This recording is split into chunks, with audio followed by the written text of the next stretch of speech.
Welcome back to another episode of the Burn Factory podcast.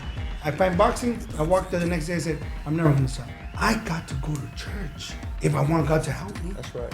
I want God to make me a superstar. I know I made it when they go, that's Emiliano Vargas' dad. Look, we all have a little bit to add and to give to the sport, but one thing about us is they won't destroy us. It's just a blessing to have brothers in the sport. It's a blessing to have my father, and just God is good, man. And, when you didn't have a father, you know, and then I'm living this through my kids' eyes, you know, I remember like when I was a kid, I was 12 years old, walking to the gym by myself at night. You know, I was already a man, I felt, you know, because I'm walking to the gym 3 miles one way, 3 miles another way, an hour one way, an hour another way, walking home in the dark with my bag, and I said, if anybody tries to get me, I'm gonna kill him. You know, and I have nobody to support me. Now, when I'm living with my kids, that what they're doing, you know, I don't want them to fight. I don't want them to fight. And I put them in everything but boxing. Basketball, my boys are hoopers. The athleticism in the Vargas blood is crazy.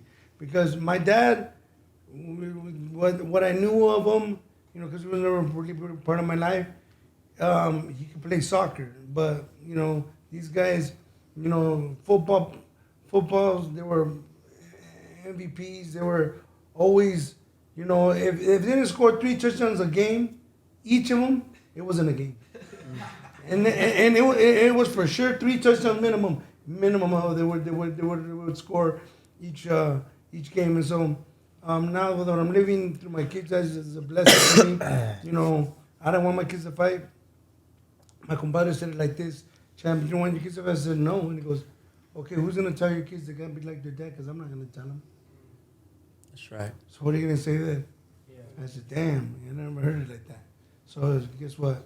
You know, I'm here to support them 110%. Wherever they're going, I've already been there. Yeah. Did your father ever want you to fight? Well, my dad wasn't part of my life. But, you know, no, so, you know, my dad died. My biological father died. I don't know, a few years ago. I don't even remember. It's like, you know, you knowing that you knew like a family member, but you were never part of their life. They just say, oh, that's your cousin. That's how I feel about my dad. You know, and so he passed away. And you know what? God put me there in TJ where he passed away, where he passed away, and I kind of wrestled with the fact of me going or not going to the funeral. And so I ended up going. I ended up saying, you know, hey man,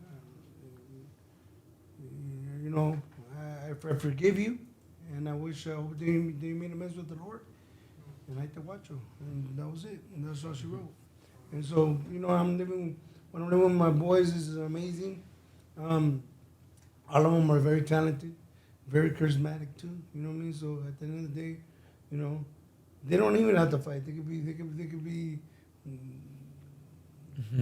Basketball underwear models. Something. They can do basketball. They can play basketball. I'll be a little taller for that, but we could choose to do anything else, but can't help it. We're about it so much. So for you guys,